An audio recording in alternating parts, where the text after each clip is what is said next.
今日の国際衝闘館チャンネルは屋外でのトーク。総本部の金沢日和先生が市川支部の右田美智子先生と人生や空手について語り合います。いつ空手始めたのかって、私習志野支部たくさん来ていただいてても聞いたことなくて、そうね、習志野支部に来始めた時っていうのは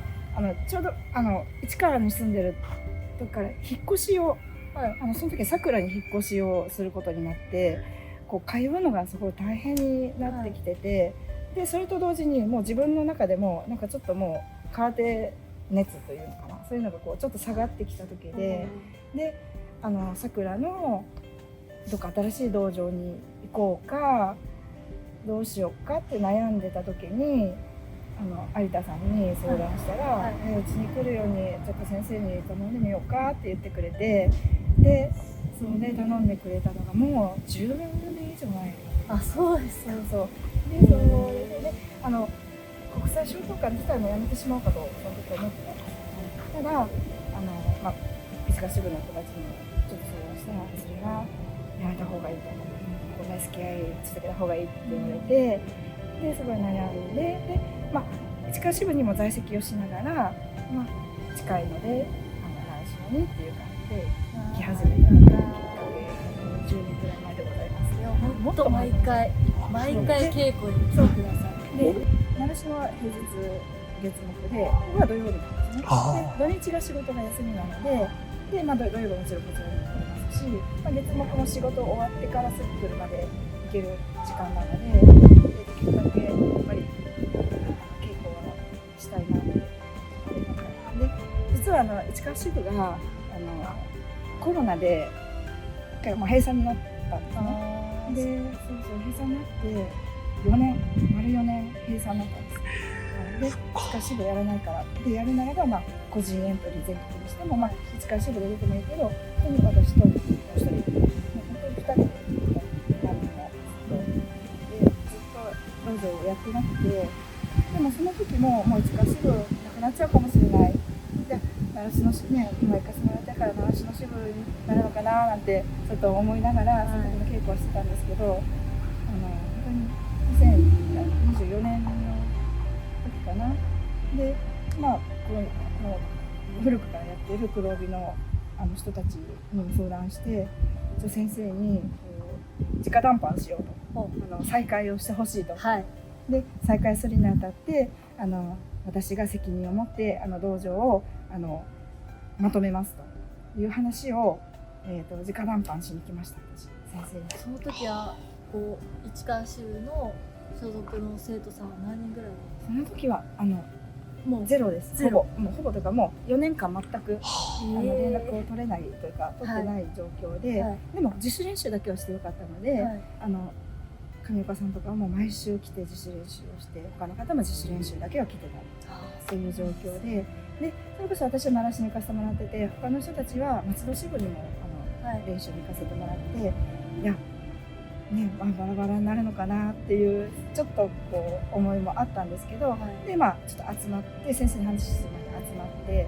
で私はこう思っていると、で協力してくれないか、でたとえ4人であっても再開しようという話になって、私が代表で先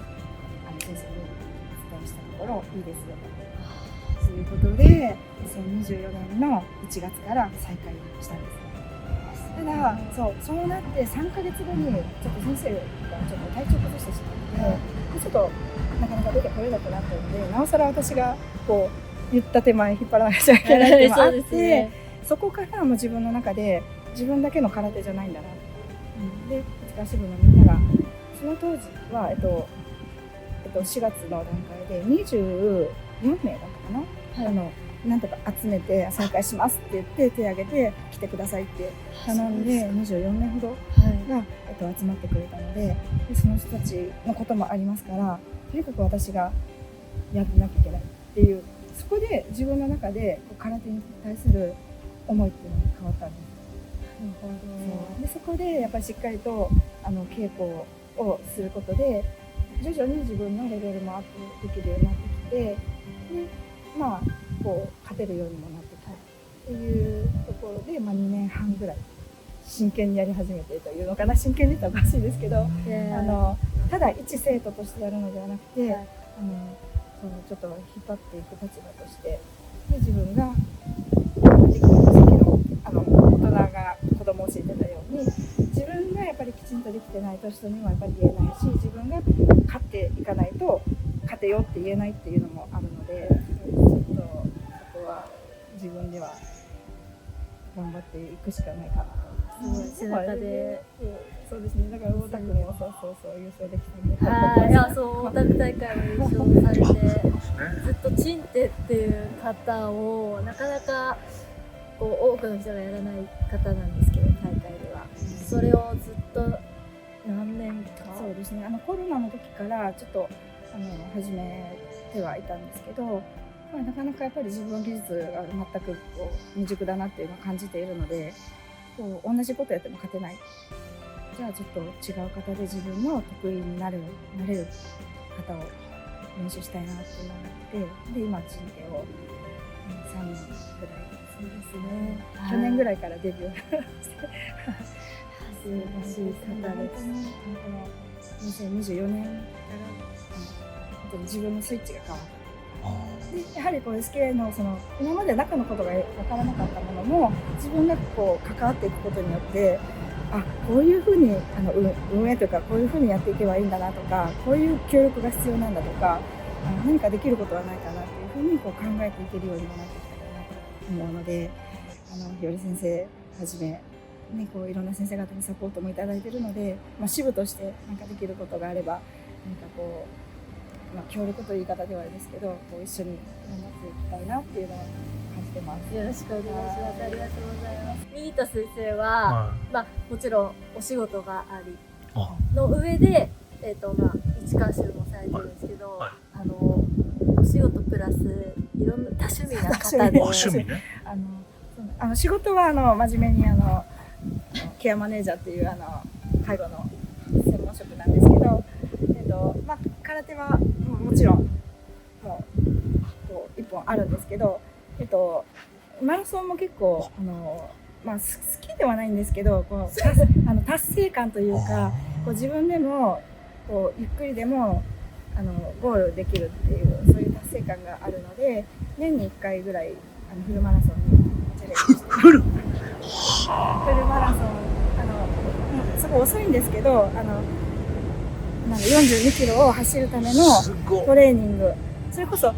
大会もそうです本番があるからじゃあそれまでにどういうふうなことを練習していけばいいかっていうののマラソンバージョンで自分で組み立てて本番までに練習していくということを、年に1回やってます。走りきれるすごいです。そうです。仕事もやって空手もやってマラソンの練習もしてって、すごい違うでも本当この私の先生江毛先生が前よくおっしゃってた言葉が常に目標を持ちなさいと必ずそれは言われていてでどの大会でもいいからとにかくエントリーをしなさいでそれに向かって練習しなさいっていうことを私はもうずっと言われていたので多分それが今私がいる元だと思ってます。すごいな。去年の12月にホノルルマラソンを走ったんですけどマラソンはちょっとお休みをしたくて、っていうのもちょっと次にマラソンもすごい大変なんですけどちょっと今度山を登る方にちょっとシフトしていて実は山を登るでそれもコロナの頃に、富士山登ったのがきっかけではあるんですけどそれも同じですね自分で頂上を目指さない自分の足で登っていくっていうその大変さもあるし、準備もそうですしでもやっぱ達成感っていうのがすごくて基本じゃもともと体を動かすのが好きとかいう感じですか？全くそれがなくてそうなの？本当これねもともとスポーツマンってわけじゃない？全くスポーツもしなくて、バイクに乗って割と一人のソロツーリングをしていたので走るとか登るとか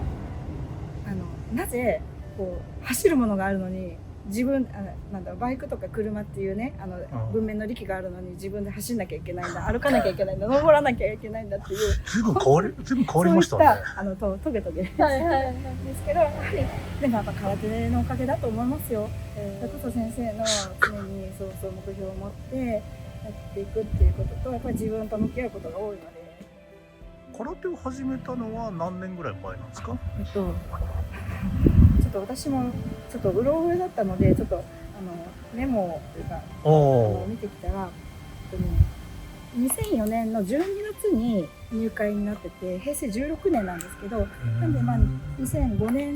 の1月から始めた。なんかきっかけがあったんですか？でもそれは。きっかけは息子がやってて、で息子が2年息子が1年生年中さんになった時にお姉ちゃんがいるんですけど2個上のお姉ちゃんが空手やりたいと。でも私女の子だから1人は嫌だお母さん一緒に入ってって言われて、で先生にも誘われて、で私がその介護の仕事を始めたのもちょうど同じ時期で、体を使うことだし、ちょっと体力をつけるためにもいいかなと思って始めたのがきっかけです。随分この密度が濃い生活というか人生ですね。忙しいっていうか、暇があんまり好きじゃないみたいですね。なんで、土日のお休みなのでどちらかはここに必ず来てるし、本部の講習会が本部に行きますし、で今年の5月に屋久島の縄文杉を屋久杉を見に行きたいと思って、でちょっとゴールデンウィークに行ってきたんですよ。結構体力がいるんですけど、なかなか行ける場所でもないし、ちょっと一回行ける時に行きたいなっていうのがあったんで、屋久杉を見に行かせていただいて、すごいね。そしたら次ちょっとここ行きたいなとか次に欲が出てくる。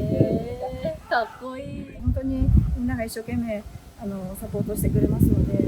当に私はありがたいなと思って、でちょっと困ってるとすぐ助けてくれますし、一緒に作っていくっていう感じです。本当にやっぱりね、人生満喫して楽しんで元気がある人が一番。本当にこれは空手です。本当に空手のおかげでございます。年齢も立場も違う2人ですが、空手を愛する気持ちは同じ。右田先生、これからも思う存分人生を楽しんでくださいね。国際商東館には素晴らしい方々がたくさんいらっしゃいます。次は誰が登場するかお楽しみに。